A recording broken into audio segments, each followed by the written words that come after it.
दोस्तों कैसे हो? उम्मीद है कि सब खैरियत से होंगे। अल्लाह आप लोगों को ऐसे ही खुश रखे। चलिए आज के किस्से की तरफ बढ़ते हैं। एक दफा की बात है कि सुबह सुबह चाय की होटल पर मेरा एक दोस्त मुझसे मिलने के लिए आया। मुझे सलाम किया, मेरे करीब आकर बैठा तो मैंने देखा कि उसके आंख में आंसू थे, आंखें उसकी भीगी हुई थी और मुझे ऐसा लगा कि कुछ हुआ है। उसने फिर अचानक मेरा हाथ पकड़ा और रोते हुए बोलने लगा कि मेरे भाई, आज मैं खुद को बहुत छोटा महसूस कर रहा हूं, बल्कि यूं कह लीजिए कि मैं खुद को गिरा हुआ महसूस कर रहा हूं। मैं हैरान हो गया और दोस्ती में उसके कंधे पर थपकी मारी और मजाक में कहने लगा, अरे ऐसा क्या हो गया हमारे शेर को? लेकिन मैंने महसूस किया कि वो मुझसे नजरें नहीं मिला रहा था। फिर अचानक वो जोर जोर से रोने लग गया। सब लोग हमारी तरफ देखने लग गए। मैं उसको चुप करवाने में लग गया। मैंने कहा, अरे पागल, ये सब क्या कर रहा है? सब लोग हमारी तरफ देख रहे हैं। फिर वो मेरे सीने से लग गया और धाड़े मार मार कर रोते हुए बोला कि भाई, ये बहनें ऐसी क्यों होती है? क्यों होती है ये बहनें ऐसी? मैं थोड़ा सोच में पड़ गया कि क्या हो गया इसको, ये ऐसी बातें क्यों कर रहा है। मैंने उससे पूछा भी कि तुम ऐसे क्यों बोल रहे हो? वो रोते हुए कहने लगा कि मेरी बहन की शादी को 6 साल हो गए हैं, मैं कभी भी उसके घर नहीं गया। ईद के दिन कभी अम्मी तो कभी अब्बू चले जाते हैं, मैं कभी नहीं गया। मेरी बीवी और मेरी बहन की कभी आज तक जमी ही नहीं। अक्सर मेरी बीवी मुझसे शिकायतें लगाती है कि आपकी बहन जब भी हमारे घर आती है, घर का पूरा हाल बिगाड़ देते हैं, उसके बच्चे तोड़फोड़ कर देते हैं, हमारे घर का खर्च दुगना हो जाता है, डबल हो जाता है। और ये तुम्हारी मां हमसे छुप छुपा कर उसको सामान पार्सल करती है। कभी साबुन की टिकिया दे देती है, कभी सर्फ के डब्बे दे देती है, तो कभी चावल का थैला भर के दे देती है। अपनी अम्मा से बोलो कि ये हमारा घर है, कोई खैरात सेंटर नहीं, यहां हम कोई चैरिटी करने के लिए नहीं बैठे हैं। मुझे भी गुस्सा आने लगा था क्योंकि बड़ी मुश्किल से मैं घर का खर्च पूरा करता था और मां बहुत सारा सामान बहन को यूं ही दे दिया करती थी। एक दिन हुआ यह कि मेरी बहन मेरे घर आई हुई थी और उसके बेटे ने टीवी का रिमोट तोड़ दिया। मैंने गुस्से से मां से कहा कि मां, बहन को बोल दो कि यहां पर सिर्फ ईद के दिन ही आया करे, उसके अलावा नहीं। और ये जो सामान, साबुन, सर्फ, चावल, ये जो सब तुम भर के देती हो ना, ये सब बंद करो। ये कोई खैरात का सेंटर नहीं है। मेरे भी अपने बच्चे हैं, मेरी भी अपनी फैमिली है, मैं भी बड़ी मुश्किल से सब चीजें जमा करता हूं, कमाता हूं। मां चुप रही, लेकिन मेरी बहन ने कहीं से हमारी बातें सुन ली, लेकिन वो कुछ न बोली। 4 बज रहे थे। उसने अपने बच्चों को तैयार किया और कहने लगी कि भाई, मुझे बस स्टॉप पर छोड़कर आ जाओ। मैंने ऐसे ही झूठे मुंह से कहा कि रह लेती कुछ दिन, लेकिन वो मुस्कुराई, कहने लगी, नहीं भाई, मेरे बच्चों की छुट्टियां खत्म होने वाली हैं, मैं अब नहीं रुक सकती, मुझे तुम बस स्टॉप पर छोड़कर आ जाओ। कुछ महीनों पहले की बात है कि हम भाई बहनों में जमीन का बंटवारा हो रहा था। हमारे घर बैठक लगी हुई थी, बहुत सारी हुज्जतें हुई, लेकिन मेरे सर पर शैतान सवार था। मैंने साफ इनकार कर दिया सबके सामने कि मैं बहन को जमीन के हिस्से में से 1 रुपया भी नहीं दूंगा। हालांकि बहन सामने बैठी हुई थी, वो खामोश थी, वो कुछ न बोली। लेकिन मेरी मां ने मुझसे कहा कि बेटा, बहन का भी हक बनता है, शरीयत ने उसको भी हक दिया है, सबको खुदा के पास जाना है, खुदा को मुंह बताना है।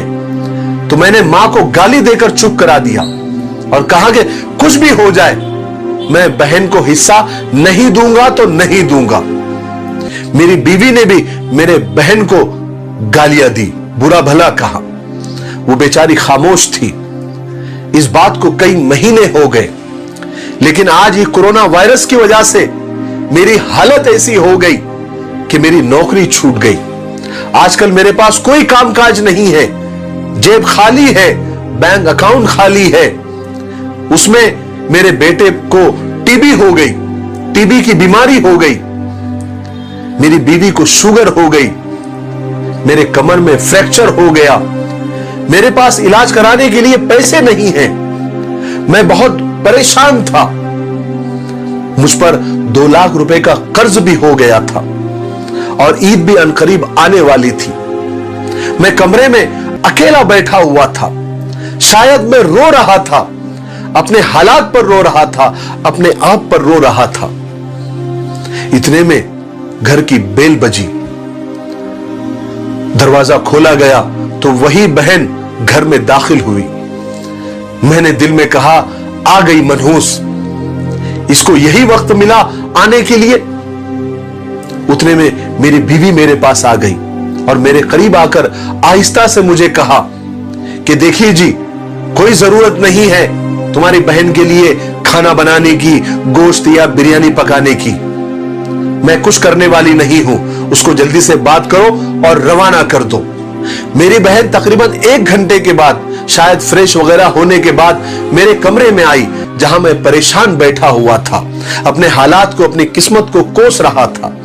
वो मेरे नजदीक आई और बड़े प्यार से मुझे पूछा, भाई परेशान हो?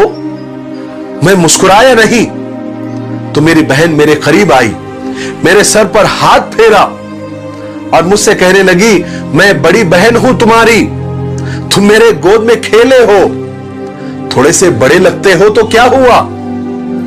फिर मेरी बहन मेरे और नजदीक आई और अपने पर्स में से 2 सोने के कंगन निकाले और मेरे हाथ में रख दिए और आहिस्ता से बोली, मेरे भाई तुम पागल हो, तुम ऐसे ही परेशान हो जाते हो, तुम्हारी बचपन से यही आदत है कि छोटी छोटी बातों का टेंशन ले लेते हो। तुम्हारे भाईजान शहर गए थे, बच्चे स्कूल गए हुए थे, तो मैंने सोचा कि दौड़ते दौड़ते भाई से मिलकर आ जाऊं। मेरे भाई ये कंगन बेचकर अपना खर्च और अपने बेटे का इलाज करवा लेना और जरा शक्ल अच्छी बनाओ। शक्ल तो देखो कैसी हो गई, क्या हालत बना रखी है तुमने। मैं खामोश था, बल्कि सन्न हो गया था। मैं शौक था कि ये वही बहन है जिसके लिए मेरे दिल में रत्ती बराबर भी मोहब्बत नहीं थी, जिसका हक मैंने मारा था, जिसके आ जाने से हम उसके बोझ तले दब जाते थे। बस मैं यही सोच रहा था कि मेरी बहन की आवाज ने मेरी खामोशी को तोड़ दिया और मेरी बहन बोली कि भाई ये कंगन के बारे में तुम किसी को नहीं बताना, तुमको मेरी कसम है। और उसने मेरे माथे पर बोसा दिया और 1000 रुपए जो 100-100, 50-50 के नोट थे, उसकी जमा पूंजी थी, वो मेरे जेब में डालकर मुझसे कहा कि भाई बच्चों के लिए आज गोश्त लेकर आना और घर में कुछ अच्छा बना देना, और जब तक मैं जिंदा हूं परेशान मत होना। तुम्हारे भाईजान की तनख्वाह होंगी तो मैं दोबारा आऊंगी। फिर जल्दी से मेरी बहन ने अपना हाथ मेरे सर पर रखा और कहने लगी, जरा सा परेशान क्या हो गया, देखो बाल सफेद कर लिए। और वो जल्दी जल्दी में जाने लगी। मैंने उसके पैरों की तरफ देखा तो उसने टूटी हुई जूती पहनी थी और पुराना सा दुपट्टा ओढ़ा हुआ था। वो जब भी आती थी वही दुपट्टा ओढ़कर आती थी और वो बहन अपना सब कुछ लुटाकर वो जा रही थी। मेरे भाई मेरे बहन की मोहब्बत में मैं तो मर गया, मैं तो पानी पानी हो गया। उसकी मोहब्बत और मेरे दिल में उसके लिए नफरत से मैं जमीन में धंसा जा रहा हूं। मैं क्या करूं? भाई हम कितने मतलब परस्त होते हैं, बहनों को पल भर में बेगाना कर देते हैं और बहनें भाइयों का जरा सा दुख बर्दाश्त नहीं कर सकती। मेरा दोस्त हाथ में सोने के कंगन लिए जोर जोर से रो रहा था। उसके साथ मेरी आंखें भी भीग गई थी, नम हो गई थी, मैं भी रोने लग गया था। हमारी बहनें अपने घर न जाने कितने दुख सह रही होती हैं। जरा सा वक्त निकालकर बहनों के पास बैठकर उनका हालचाल पूछ लिया करो। शायद उनके चेहरों पर कुछ लम्हों के लिए सही सुकून आ जाए। इंसान इंसानियत से है।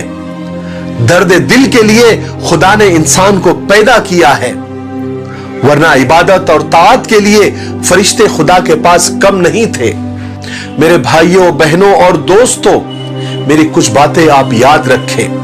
खून के रिश्तों को वक्त देना चाहिए। क्या पता कल आपके पास वक्त हो और रिश्ते ही ना हो। रिश्ते मासूम परिंदों की तरह होते हैं। सख्ती से पकड़ोगे तो मर जाएंगे, नरमी से पकड़ोगे तो उड़ जाएंगे, लेकिन मोहब्बत से पकड़ोगे तो जिंदगी भर साथ निभाएंगे। समझौता करना सीखो, सुलह करना सीखो। थोड़ा सा झुक जाना किसी रिश्ते को तोड़ देने से लाख दर्जे बेहतर होता है। कभी किसी का साथ ये सोचकर मत छोड़ना कि उसके पास आपको देने के लिए कुछ भी नहीं है, बल्कि ये सोचकर रिश्ते निभाते रहना कि हो सकता है उसके पास आपके सिवा कुछ भी ना हो। मुझे उम्मीद है कि आज के किस्से से हमको बहुत कुछ सीखने के लिए मिला होगा। मेरे लिए, पूरी उम्मत के लिए और पूरी इंसानियत के लिए खैर और भलाई की दुआ करते रहें। अस्सलाम वालेकुम व रहमतुल्लाहि व बरकातहू।